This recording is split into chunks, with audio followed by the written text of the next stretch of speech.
Guys, welcome back to my channel earth mom Dehradun. मैं हूं ज्योति और वेलकम है आप सभी का मेरे चैनल में। अगर इस चैनल में इस वीडियो के माध्यम से आप नए जुड़े हैं तो प्लीज चैनल को सब्सक्राइब जरूर कीजिए। साथ में नीचे एक बेल नोटिफिकेशन है, इसको भी हिट कर दीजिए ताकि मेरे आने वाली हर वीडियो का नोटिफिकेशन आप सभी को सबसे पहले मिल जाएगा। उसी के साथ अगर आपको ये कुर्ता पसंद आ रहा है जो कि प्योर कॉटन का है, बहुत ही सुंदर है, ये पूरा का पूरा थ्रेड वर्क है, साथ में इसमें यहाँ पे पूरी नीचे तक चाक तक लेस लगी हुई है और स्लीव्स भी इसके बहुत ही खुले डुल्ले हैं। सिर्फ कुर्ता ही कुर्ता ये है, लेकिन है बहुत ही मज़ेदार, कंफर्टेबल और फुल लेंथ कुर्ता। तो अगर आपको पसंद आ रहा है तो मैं कम्युनिटी में इसका लिंक शेयर कर दूंगी, आप वहां से जाके एक बार चेकआउट कर सकते हैं। कम्युनिटी को पोस्ट भी बोलते हैं और मेरे चैनल जब आप ओपन करेंगे तो वहां पे पोस्ट वाला ऑप्शन आएगा जहां पे आपको ये लिंक मिल जाएंगे। अदरवाइज आप लोग मुझे कॉमेंट सेक्शन में बता देना, मैं वहां पे भी आपको लिंक प्रोवाइड कर दूंगी। इसी के साथ रिएक्शन वीडियो में आगे बढ़ते हैं। काफी दिन से हमने जगत दीदी के ऊपर कोई रिएक्शन वीडियो नहीं बनाई। रीजन बिहाइंड कि जगत दीदी की तरफ से हमें कोई भी कंटेंट नहीं मिल रहा था। देखो भाई, हमारा काम है कंटेंट पे रिएक्शन देना, और जब व्लॉगर्स की साइड से सोशल मीडिया से हमें कोई कंटेंट नहीं मिलता तो हम जबरदस्ती भी कंटेंट निकाल नहीं सकते। लेकिन ऐसा क्यों होता है कि उठ उठ के जगत दीदी की कंट्रोवर्सी खत्म होने का नाम ही नहीं ले रही है। अब तो ऐसा लग रहा है कि जगत दीदी को भी इस कंट्रोवर्सी को क्रिएट करने की कहीं ना कहीं आदत हो गई है, या उनका भी दिल नहीं लगता है जब तक उनके नाम की यहाँ पे चर्चा होती ना रहे। अभी थोड़े दिन के लिए जगत दीदी का नाम क्या बंद हुआ, जगत दीदी ने फिर से एक इतना बड़ा कांड कर डाला। अब इस कांड के बारे में हम लोग पूरा का पूरा एनालाइज करते हैं, रिएक्शन वीडियो में आगे बढ़ते हैं। वीडियो को पूरा एंड तक जरूर देखना। आधा अधूरा वीडियो देखने के बाद कमेंट सेक्शन में कमेंट मत करना, या तो पूरा वीडियो देख के कमेंट करना, वरना आधा अधूरा वीडियो देख के तो बिल्कुल भी कमेंट मत करना, ठीक है। तो यहाँ पे आज हम बात करने वाले हैं जगत दीदी के एक और बहुत बड़े धोखे की, और एक बार फिर से जगत दीदी ने किसी की आंखों में ला दिए आंसू। इसकी वजह, कौन सही कौन गलत, कौन कितना सही, और पूरा सीन सिनेरियो डिस्कस करेंगे। आपको भी कमेंट सेक्शन में अपने ओपिनियन जरूर शेयर करने हैं। तो सबसे पहले मैंने देखी थी इवेंट वाली दीदी की वीडियो।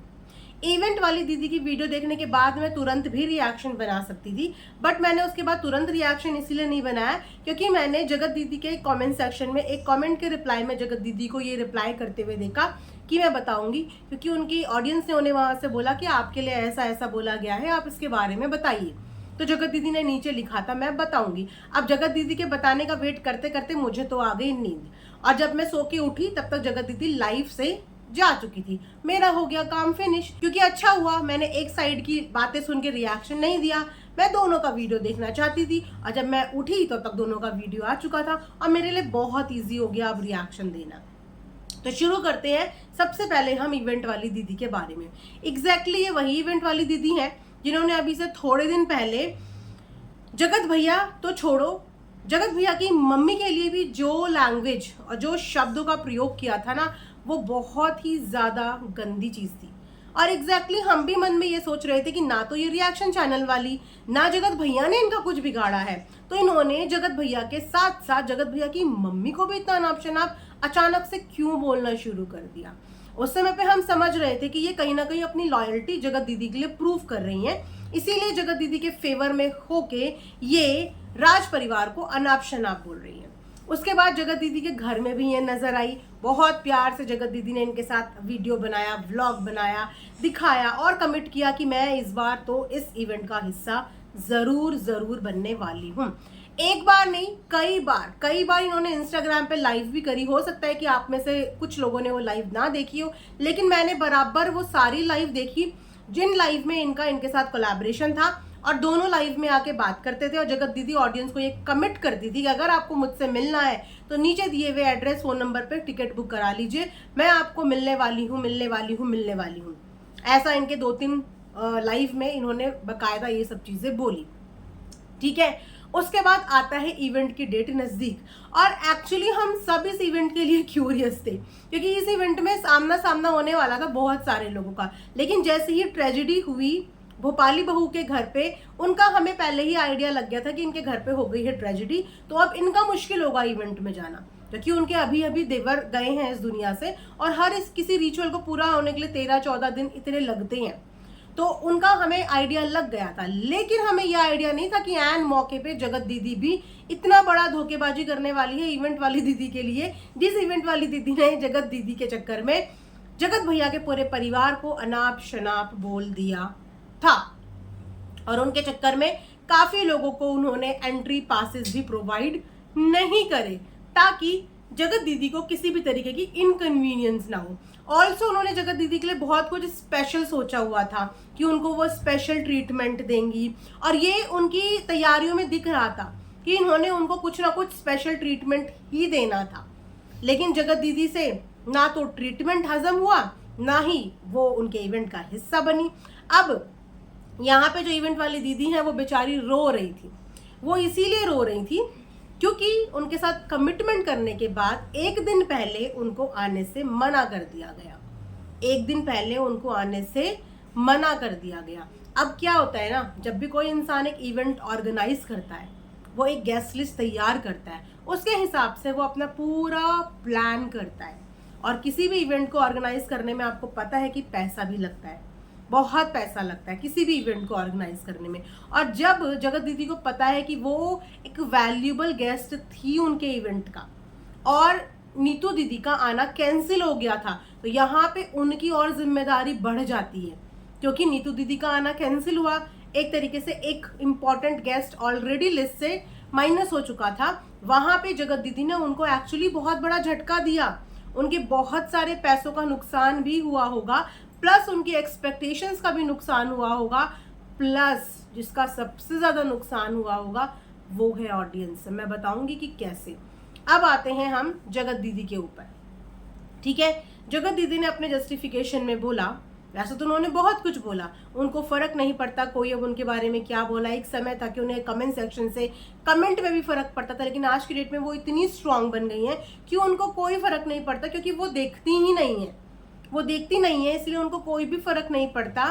और हर जगह पे जगत दीदी गलत नहीं हो सकती। एग्जैक्टली हर जगह पे जगत दीदी गलत नहीं है। यहाँ पे गलती इवेंट वाली दीदी की भी है कि कुछ ज्यादा ही एक्सपेक्टेशंस दिखा रही थी, कुछ ज्यादा ही ओवर करने लग रही थी, इनके चक्कर में बाकी लोगों से लड़ने लग रही थी। जबकि एक इवेंट वाले के लिए हर एक गेस्ट एक समान होता है, चाहे उन गेस्ट में किसी के भी कोई भी लड़ाई झगड़े हो, लेकिन एक इवेंट ऑर्गेनाइजर के लिए हर कोई गेस्ट इक्वल होता है, बराबर होता है। वो ना तो किसी कंट्रोवर्सी में पड़ते हैं, ना ही किसी कंट्रोवर्सी में किसी को कुछ बोलती हैं। लेकिन उस समय पे पता नहीं कितनी एक्सपेक्टेशन इवेंट वाली दीदी भी अपने अंदर लेके बैठी थी कि इनके लिए लड़ रही थी, इनके लिए गेस्ट को मना कर रही थी।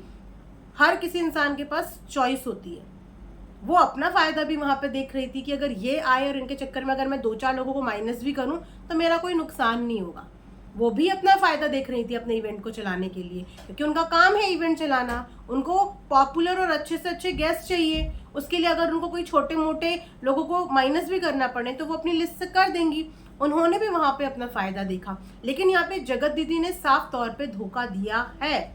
अब मैं आपको बताती हूँ कि धोखा कैसे दिया है। सबसे पहली बात कि जगत दीदी को अगर इस इवेंट का हिस्सा नहीं बनना था तो जगत दीदी इस इवेंट में ना पार्टिसिपेट करने के लिए प्रायर बोल देती। एक दिन पहले क्या होता है, एक दिन में तो इंसान दूसरे बंदे को आपके रिप्लेसमेंट में अरेंज भी नहीं कर पाता। अगर आपने ये चीज उनको हफ्ते भर पहले बता दी होती तो शायद आपकी जगह वो किसी और इम्पोर्टेंट गेस्ट को कैसे भी करके लाती, लेकिन लाके खड़ा कर देती, क्योंकि ऑलरेडी उनकी गेस्ट लिस्ट में इस बार मेन गेस्ट बहुत सारे माइनस हो गए थे। तो आपसे उनकी एक्सपेक्टेशन और बढ़ जाती कि आप आएंगी तो चीजें थोड़ी सी बैलेंस हो जाएंगी। लेकिन आपने एक दिन पहले उनको मना किया, प्लस इन्होंने बोला कि मैंने एक दिन पहले मना किया। आप मुझे ये बताइए कि ये कोई मजाक हो रहा है कि एक दिन पहले आप किसी को इन्फॉर्म कर रहे हो। एक इवेंट हो रहा है जिस इवेंट में लाखों का खर्चा होता है एक इंसान का, सिर्फ एक दिन पहले आप इस बात की इन्फॉर्मेशन उनको देंगे कि मैं नहीं आ पाऊंगी। और जो आपने इतने दिनों से इतना कमिटमेंट करा हुआ है उसका क्या? हर लाइव में आके आपने कमिटमेंट किया है, ऑडियंस के सामने आपने कमिटमेंट किया है कि मैं जाऊंगी, मैं जाऊंगी, मैं जाऊंगी, मेरे शहर में हो रहा है, मैं तो पक्का जाऊंगी, मैं तो यहाँ जाऊंगी। और एक दिन पहले आप मना कर रही हैं। इवेंट वाली दीदी ने बोला कि वो आपको कॉल भी कर रहे थे, आप लोगों ने उनके कॉल नहीं रिसीव करे। आपके भाई को कॉल किया, उन्होंने भी उनका कॉल रिसीव नहीं किया, और सिर्फ एक दिन पहले आपने उनको मना किया। अगर आपको इतना पर्सनल कोई ज़रूरी काम था जो आप बताने में भी कंफर्टेबल नहीं है, हमेशा से आपकी आदत है कि आप आधी अधूरी चीज़ें ही बताती हैं। हमेशा से आप पूरी चीज़ें बताती ही नहीं है। आपने आधी अधूरी चीज़ें बताई कि आपको पर्सनल काम था, तो ये पर्सनल काम आपको सिर्फ एक दिन पहले ही हुआ। आपको भी जिम्मेदार होना चाहिए था और आपको भी जिम्मेदार होके उनको ये बात एक हफ्ते पहले बता देनी थी कि मैं इवेंट का हिस्सा नहीं बन पाऊंगी, आप किसी और को ट्राई कर लीजिए। जब चाहे वो किसी को पैसे देके बुलाती, चाहे वो कैसे भी चीज़ें अरेंज करती, फिर वो उनका हेडेक होता और आप यहाँ पे जिम्मेदार कहलाती। इन्होंने बोला कि मैं कोई पैसे देके वहां नहीं जा रही थी, अगर हम किसी से पैसे लेते हैं तो हमारा कमिटमेंट हो जाता है। तो जुबान भी एक चीज़ होती है, प्रॉमिसेस, कमिटमेंट भी एक चीज होती है। हर चीज पैसा नहीं होता कि अगर आपने पैसा लिया है और आप तभी ये चीज करेंगे। वैसे आपके बारे में ये भी बहुत चीज आई कि आपने बहुत बार ब्रांड के साथ भी सेम धोखा किया है, और इस बार तो सामने सामने आपने एक इंसान का इवेंट फ्लॉप करा दिया और आप यहाँ पे उनके इवेंट को हिट करने की दुआएं मांग रही हैं। आपने उनका इवेंट पे कितना कुछ नुकसान करवा दिया सिर्फ इसीलिए कि उन्होंने आपको पैसे नहीं दिए थे, तो आपकी जिम्मेदारी नहीं बनती थी।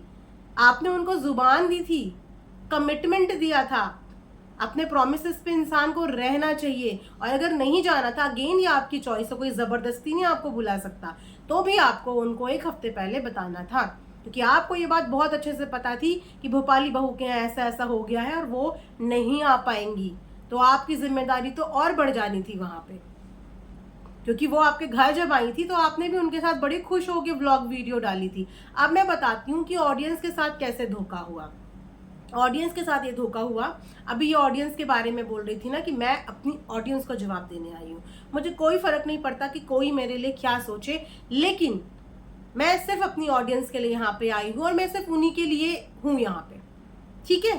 अब ये जो इतने दिनों से उस इवेंट का प्रचार प्रसार हो रहा है, जिसमें ये खुद अपने मुंह से बोलती हुई नजर आई हैं, अगर आप लोगों को मुझसे मिलना है तो नीचे दिए हुए नंबर पे आप लोग कॉल करके अपनी टिकट बुक कराइए।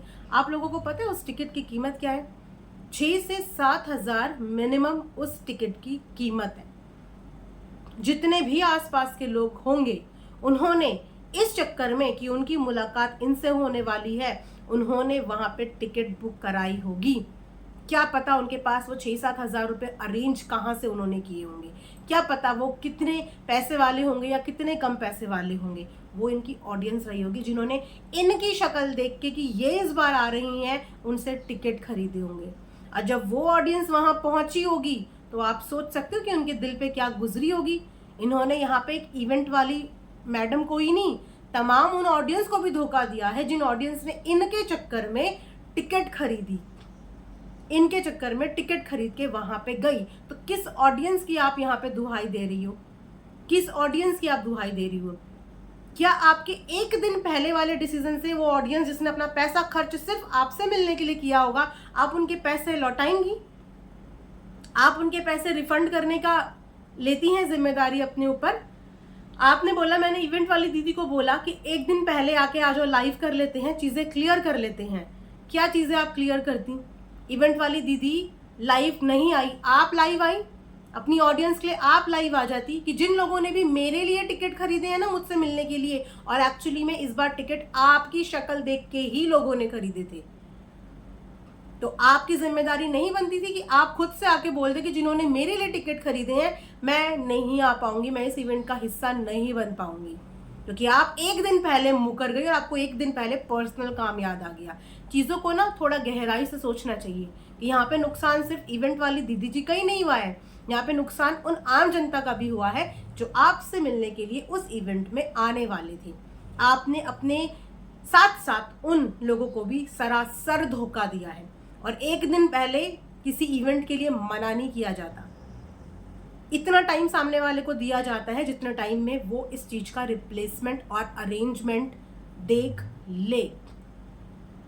मैं मानती हूँ कि आपको इस कंट्रोवर्सी ने बहुत स्ट्रांग बना दिया होगा, बहुत स्ट्रांग बना दिया होगा, लेकिन ये धोखा तो हम आपका बहुत पहले से देखते और सुनते हुए आ रहे हैं। और कितनी बार और कितने लोगों को हम सोचते हैं कि अब शायद आपकी जिंदगी की नई शुरुआत हो जाएगी, शायद अब आपके नेचर में परिवर्तन और चेंजेस आ जाएगा, शायद अब आप चीजों को गहराई से सोचने लगेंगे, क्योंकि आपने खुद इस बीच में चोट खाई है। दर्द महसूस किया है, फील किया है, तो शायद अब आप सामने वाले का दर्द, उसकी प्रॉब्लम समझेंगी। लेकिन नहीं, आपने यहाँ पे आके 2 मिनट में अपनी एक्सप्लेनेशन दे दी। आप तो कहीं पे गलत नहीं है, क्योंकि आप निकली बहुत प्रैक्टिकल कि पैसा नहीं था तो मेरी जुबान की कोई वैल्यू नहीं है, क्योंकि पैसा नहीं दिया था। और मैंने 1 दिन पहले बता दिया था, 1 दिन पहले, मात्र 1 दिन पहले बता दिया था। सारी जस्टिफिकेशन दे दी। एक बार उन ऑडियंस के बारे में जरूर जस्टिफिकेशन देना जिन्होंने आपके चक्कर में टिकट खरीदी और अब वो उनको परेशान कर रहे हैं, इवेंट वाली दीदी को परेशान कर रहे हैं। इवेंट से 1 दिन पहले एक इवेंट मैनेजमेंट कंपनी के ऊपर कितना भार होता है, आप ये चीज जानती हैं? अगर अगले दिन इवेंट हो, उससे पहले एक इंसान कितना ऑक्यूपाइड होता है, उसे क्या क्या चीजें मैनेज करनी पड़ती हैं। और 1 दिन पहले आप बोल रही हैं मेरे साथ लाइव भी आ जाओ, 1 दिन पहले आप मना भी कर रही हैं। जब आप अपने घर का एक छोटा सा फंक्शन भी अरेंज करते हैं ना, तो भी आपको 3-4 दिन तक वक्त नहीं मिलता। और आप भी अरेंजमेंट, खाने की थालियां अपनी गेस्ट लिस्ट देखने के बाद रेडी करते हैं, गेस्ट लिस्ट देखने के बाद। और जब अकॉर्डिंगली आपके वो गेस्ट आपको एंड टाइम पर डिच करते हैं ना, तो आपका जो वेस्टेज होता है ना, तब बताना कि कितना बुरा लगता है जब वो वेस्ट होता है। आप भी एक औरत है, आप भी काम कर रही हैं, और वो इवेंट वाली दीदी भी एक औरत है, वो भी अपना काम कर रही हैं। अगर आप अपने काम में नुकसान नहीं लेना पसंद करती, तो आपने दूसरे वाले के काम में नुकसान क्यों कर दिया? तो शायद आपने ये चीजें गहराई से सोची नहीं कि आपने कितना बड़ा नुकसान कर दिया। और सबसे पहली बात है कि आपने यहाँ पे कमिटमेंट तोड़ दिया, कमिटमेंट तोड़ दिया। क्योंकि इस चीज का प्रचार प्रसार आप पिछले 1.5-2 महीने से कर रही हैं लगातार। मैं आ रही हूँ, मैं आ रही हूँ, मैं आ रही हूँ, और 1 दिन पहले, सिर्फ 1 दिन पहले मैं नहीं आ रही हूँ, क्योंकि मेरे पर्सनल काम है और मैं वो बताना भी जरूरी नहीं समझती। और सामने वाला रो रहा है आपके लिए, उसका इवेंट पूरा खराब हो गया आपके लिए, वो इंसान अपनी लॉयल्टी प्रूफ करते करते पागल हो गया आपके लिए। आपके चक्कर में जाने कितनों को मना कर दिया उसने, ये उसकी कमी है, क्योंकि उसके पास भी चॉइस थी। सबने उनको समझाया था, सब उनके पास भुक्तभोगी थे, फिर भी उनको समझ में नहीं आया। ये बिल्कुल उनकी गलती है कि 1 नहीं 2 नहीं, जब इतने सारे लोग एक चीज समझाते हैं तो इंसान को एक बार गौर तो कर लेना चाहिए, उस इंसान के ऊपर डिपेंड नहीं रहना चाहिए। उनकी भी बहुत बड़ी गलती है कि उन्होंने कुछ ज्यादा ही उम्मीदें बांध ली थी आपसे, और आपने हमेशा की तरह फिर से उम्मीदें तोड़ दी है। तो मुझे नहीं लगता गाइस कि आज की डेट में जुबान की कोई कीमत भी है या जुबान की कोई वैल्यू भी है, क्योंकि लोग अपनी जुबान से भी मुकर जाते हैं, अपने कमिटमेंट से भी मुकर जाते हैं, और अपने प्रोमिसेस से भी मुकर जाते हैं, अपनी कन्वीनियंस के हिसाब से। जो मुझे समझ में आया आज की वीडियो में, इवेंट वाली दीदी भी गलत है, जगत दीदी भी गलत है। अगर जगत दीदी ये सोच रही हैं कि हर बार मैं गलत नहीं, तो जगत दीदी इस बार भी आप गलत हैं, क्योंकि आपने इस बार ऑडियंस का पैसा खर्च करवाया है अपने ऊपर, 6 से 7 हजार रुपए, और आप उनको नहीं मिली, और वो टिकट बुक हो रहे हैं पिछले 1 महीने से। आपने उनका पैसा खर्च कराया है, तो आप इस चीज की सॉरी बोलना ऑडियंस को, ऑडियंस डिजर्व नहीं करती। आपने उनका पैसा खर्च करवा दिया अपने चक्कर में। कितनी दूर दूर से, इतनी गर्मी में लोग आ रहे होंगे आपके लिए वहां पे मिलने के लिए, और जब वो वहां पे आए होंगे उन्हें धप्पा मिल गया होगा, वो आपकी ऑडियंस नहीं थी। सो गाइज, जितना मुझे समझ में आया वीडियो देख के, उतना मैंने एनालिसिस किया। आप जरूर कमेंट सेक्शन में बताना कि आपको कैसा लग रहा है, कि क्या ये धोखा ऑडियंस के साथ नहीं हुआ। ऑडियंस के नाम की दुहाई देने वाले ये व्लॉगर्स, जो ऑडियंस का खर्चा करवा के बैठने के बाद ऑडियंस को धोखा देके, पर्सनल काम के बहाने, जो बताना भी नहीं है, आए नहीं वहां पे, उसका इंसाफ कौन करेगा? उस धोखे का इंसाफ कौन करेगा? उसके लिए सफाई क्या दी जाएगी? प्लीज मुझे कमेंट सेक्शन में बताना। इसी के साथ ये वीडियो मैं यहाँ पे एंड करती हूँ। आई होप कि आप सबको पसंद आया होगा। Thanks for watching earth mom Dehradun.